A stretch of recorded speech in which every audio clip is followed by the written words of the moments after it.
Hey, how's it going? Josh here from Books by Josh, and this is episode number 63 of the Books by Josh audio immersion. This episode is titled How to Market the Product. It's the continuation of episode 60 and 61, so let's get started. If you listen to those episodes, you already know if you should have a product, how to make the product. So now, how to market the product. This is the most important step because without this, you're not going to make money. Why do I say that?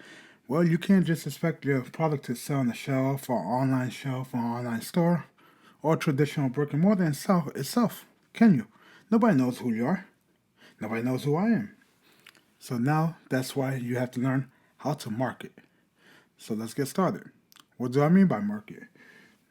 Advertise. Pitch your product. Let more people hear about your product. And there's different ways to do this. Traditionally, business would have flyers back in the day, and people would stick them on cars, take out ads in newspapers, and tell everybody about it on local radio. But guess what? This is 2020. Almost none of that will work today. It might get you one or two sales, but it's not the right way to do things. In the early 2000s, you would do Google AdWords, and that worked because nobody knew about it. And guess what? You can still do that. Of course, cost per click now is a lot more than it was back then, but that can definitely help you market yourself. And then in the mid 2010s, Facebook ads hit a new high. And a company named Wish took advantage of this, and they're a highly known company that sells bad quality products. But they bought a crap load of Facebook ads, and now they are who they are. But guess what? These are all great, but I'm going to put it into realistic terms. By giving you an example, I actually told someone last week what to do because they have a family member who has a product and they asked me for advice. So let's get started. This person has a product in the store, in a couple of stores, chain stores, small mom and pops, and they think they made it. They're importing a product and they become the distributor of the United States. And they got their product in a couple of stores, which is good, but honestly, that's the easy part. Why do I say that? Because to get your product in stores takes some work, but it's not really the end goal because all you would do is just say, hey, let's do this on consignment. You take 10 of these products, they're $10 each is what I'm charging you, and if you don't sell them, I'll take them back. And you won't have to pay a dime, but if you do sell them, you have to pay me when I come back. And then you can decide the price you want to sell it for. The markup is usually $20. We sell them on our shop, something like that. And then it's up to the shop owner to put a price on it. But if they sell for $20, they make money. They double whatever they put. So there's 50% markup. And also, if they don't sell it, they don't lose anything because you take it right back. That's why it's easier to get into stores, but it's harder for your product to move. So I gave them an action plan. Okay?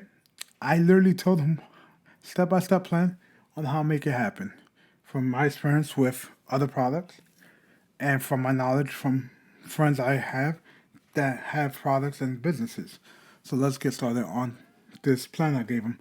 So the first thing I told them to do was to take time out and go to the stores where their product is being carried and to take notes and sit there and give out free samples to bring their own because it's a consumable product. They can give out samples because nobody's going to pick that off the shelf because it's new. Maybe once in the blue somebody say, hey, I'll try this out. But you go to the store and you actually set up a little table if there's space or whatever, and you answer questions about the product, and you try to move your product. Of course, you have to clear with the shop owner, but if you sell more products there for him, they're going to be happy. Back when I worked in cell phones, I had other vendors come into my stores and sit there and try to pitch their product. Samsung rep, BlackBerry, HTC, LG, Motorola, all these reps will come to the store and pitch the benefits of their products over the competition. Also, that's not the main reason for going to the store. The main reason for going to the store is analytics. You need to be able to track your numbers to be able to grow your numbers. And what does analytics have to do with this? Well, hear me out. You want to have a list of all the locations your product is being sold at. And then what you want to do is this. You want to write down the prices each product is listed for in each store, because it depends on the store owner, the price. Because you just charge them wholesale and their retail is up to them. And from that, you also want to write down what products is it located next to, the position on the shelves, stuff like that. I learned that from Sam Walton, his book Made in America, because the way customers see things changes the way they buy things. So you want to take all that information down, and also you want to write down the amount of sales per store, per week, monthly, daily, whatever, but you need to have actual hard numbers, because if you don't, and you just let it sit there, you won't know why this product in this store is selling $500 a month, whereas the same product in store 2 sells $100, and the product in store 3 only sells $20. So once you identify certain factors, you can say when you go to stores that aren't selling as much, say, hey, by the way, I found out that our product is moving a lot better by doing this, that, and the third. And it's actually better for when you're expanding into more stores, because you can tell them, hey, this is a hot product if it's set up this way. You don't have to do it, but I'm just letting you know, I seen an increase of sale 500% by just doing this. And the store owner will thank you for telling them that, because they can learn to market it that way. So after you do that, what do you do now? Well, that's not it, because you're still not marketing. You're learning your analytics. So now we get to the marketing part. I already said about the samples. Since it's a consumable product, you will go to a place that sells these consumable products in the open. So let's say you're selling organic honey and you're in supermarkets and stores. Where would you go? Farmer's market. But nobody's going to know you're in the farmer's market. So once again, samples. But here's the thing. You go there, you set up a stall. You can get free samples, of course. That's part of advertising costs, and it's a tax write-off if you have an LLC, C Corp, S Corp, sole proprietorship. But listen to this. What you need to do, and most people don't, is to talk to the other farmer market shop owners. Why do I say this? Because you need to network. And by networking, you get to build relationships with certain people who might be able to help you later on. And a great example of this is my personal situation, where I had a customer of mine who I kept up relations and everything. And by networking with him to see what he does for a living and everything, I actually built up a relationship that allowed me to branch out and do more in my career and outside of my career to earn an income. So that's the thing. You want to network with these owners because they know other business owners. And especially if they're in the same field as yourself, they can get you into the shop. So if you have a consumable product like a juice, honey, whatever, you can network with these people and say, hey, this is my product. I'm new to this area. What can you tell me about this farmer's market? Just more chit chat. You don't want to hook right away. You don't want to ask. You want to give. Tell them about yourself. Become friendly. After 2 or 3 times, they'll be like, hey, I've seen you around here all the time. We always chat, this, that, and the third. I was wondering, my friend owns this supermarket over here, a small one. Would you be willing to put your product there? And that's what you can do. That's how you build word of mouth. But we're going to take it a step further now. We're going to talk about word of mouth, but by using social media. So social media is amazing. If you look at, like I said, Wish was built based on Facebook ads. And you can use social media to build your presence. And with a product, what you can do is free samples, of course.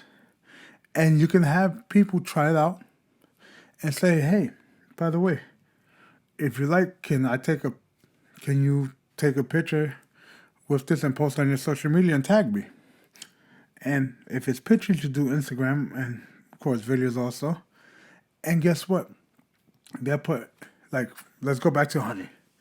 They say, hey, if you, do you like the product? Yeah? Okay, great. If you like, I can give you a small size for free or whatever. You give them like a travel size for free. And once again, all this is tax deductible write-offs because it's part of your advertisement cost. And you say, hey, I'll give you this small $5 thing of honey if you would do a shout out for me right now and tag me and we take a picture together. Most of the time, if somebody likes the product, they say, crap, it's free? Yeah, why not? And that's the thing. And they put it on social media. And you get a custom hashtag or existing hashtag and you just build on that every weekend. You're in the streets, in the farmer's market, or whatever. If it's once a month, guess what? You go to a park. I'm in New York City. You get a permit to go to Central Park. You set up a little table there and you give away free. You do that there. You don't have to sell. You just give away the samples and say, hey, you want a little bit of this? Bam, here you go. And guess what? You tell them, hey, I'm not selling it right now here in the thing because I don't have a vendor license. But guess what? We're in this store or that store, this supermarket. You can find us here, online, whatever. And you build traffic to that store. And guess what? It's not done with social media. So while they're giving you shout outs and everything, you can go in on your own, on your social media thing, because they're tagging you and putting your hashtag and say, hey, by the way, if you're in this area, if you're in the Lower East Side, you can find our product at this location. Boom. It's building the following that way. And people can go to that location. Hey, let me know how you like the product if you at the store. Let's try to sell out, blah, blah, blah. You know, you do little things like that. And the social media will start snowballing. And you'll build a want. Because the whole thing is right now not to sell when you're building the brand. It's going to sell on its own and by the tricks I showed you in the beginning with the analytics, working it that way. But once you have that going, you need the brand. The brand needs to sell it on its own.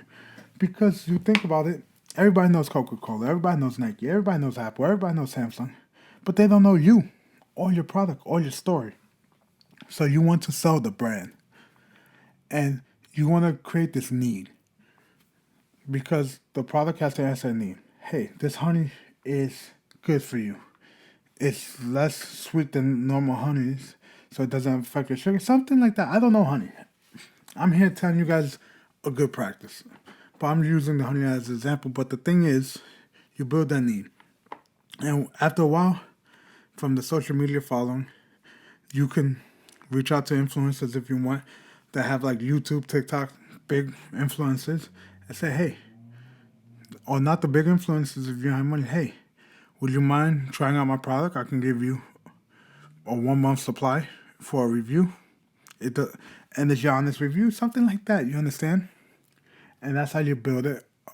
And then the main thing is, so before, if you want to do the influencers, you can. If you don't, you don't have to. But then what you really want to have is that brand backing of social media, that you're known, that people are talking about you. People on their blogs are writing about you. Once you're known, you don't have to be well known.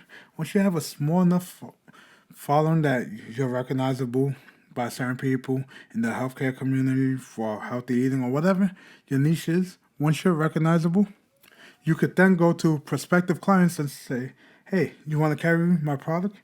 This is the product. Look at my following. Do you want to work with me? And guess what? You no longer have to do consignment deals because your brand can stand on its own a bit. So it's no longer a baby that can't crawl or walk or run.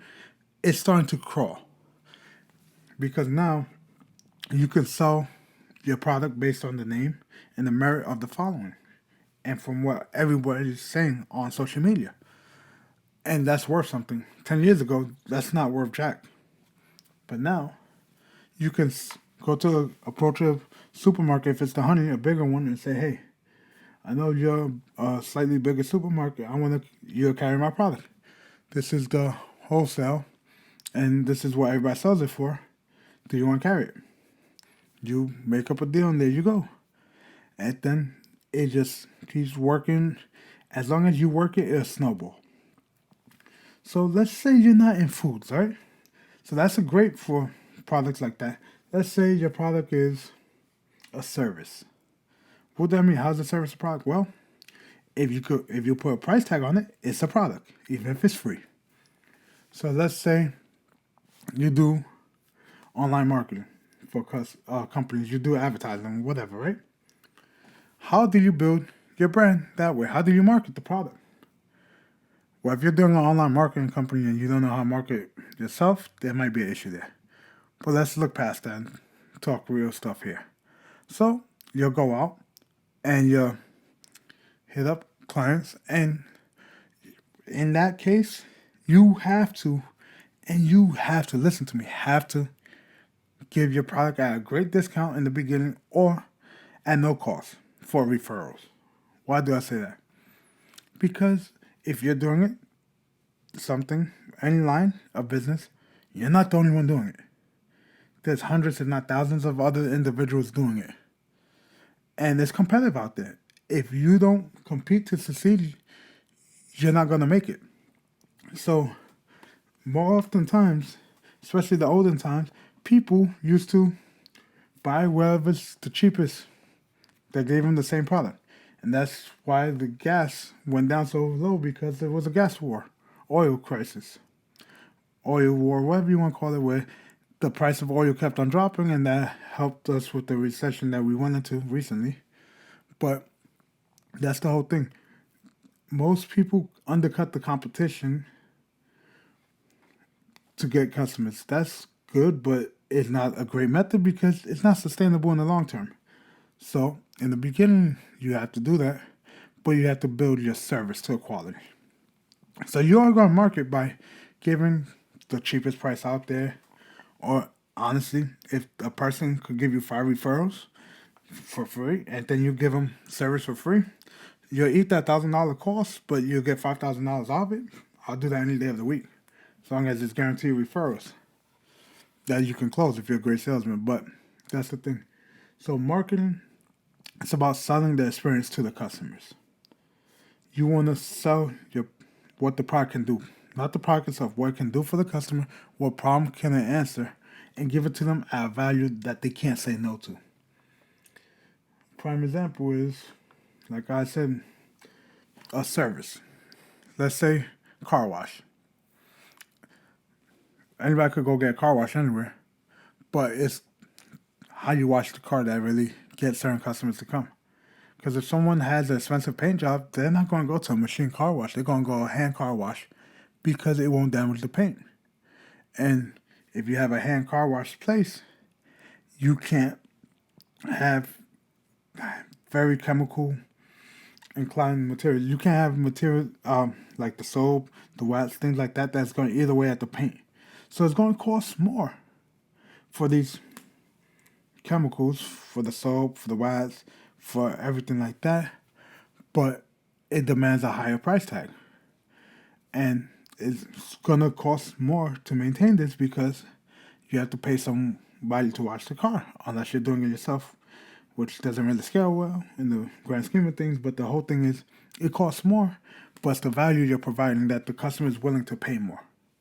Which is why people buy certain phones like Samsungs and iPhones that cost a lot more than buying certain other phones like LG. You could buy a cheap LG for about $200. Their flagships like $600-$700, whereas you buy a Samsung flagship for $1,000 or an iPhone for the same price. And it's because the value and the brand's already built to a point that everybody knows the value. So you have to learn how to make your brand known. And you can send out email marketing and stuff like that. But if you don't read your emails and you just delete them, why would you expect customers to? Sure, there'll be 1% to 2% that's definitely going to click on it, but CPM isn't really there. So why not invest in you could do Facebook ads, which are a bit pricey enough, Indeed ads, Twitter ads, Instagram ads, or you can reach out to influencers on the platforms. But certain influencers, like Instagram influencers, cost a bit more now. And you can, so another way you can do is TikTok. It's a big new social media that's gaining traction and there's people making money on it. You can reach out to a certain channel or you can reach out to a YouTuber. You don't have to go big at first if you can't afford it in your budget. But you reach out to them and have them do a review or do an affiliate program with them. You have to work on your marketing by spending money. Or you have to hustle and put in a bunch of sweat, but all that sweat won't mean anything if you don't leverage the tools you have, such as social media, word of mouth. The internet is powerful, and word of mouth plus social media creates everything we see today, which is why Amazon is a thing, because it was online as a bookstore, and then people started telling other people, hey, look at Amazon, blah, blah, blah. They bought up a bunch of Google AdWords, and they're literally one of the biggest companies out there. And they're not that old if you think about it. So just do me a favor, and no matter what you do, make sure you work on getting your product out there in as many hands as possible, because all you need to get it in is the right hands. And that person will tell people, or even become a partner. They might say, hey, by the way, can I buy out your company? Or can I come on as a silent partner or whatever? Because you never know. People lead to people. So just go out there and make things happen. And that's it for this episode of the Books by Josh show. Hopefully you enjoyed it. If not, we're on to the next episode. Take care and stay safe. Bye-bye.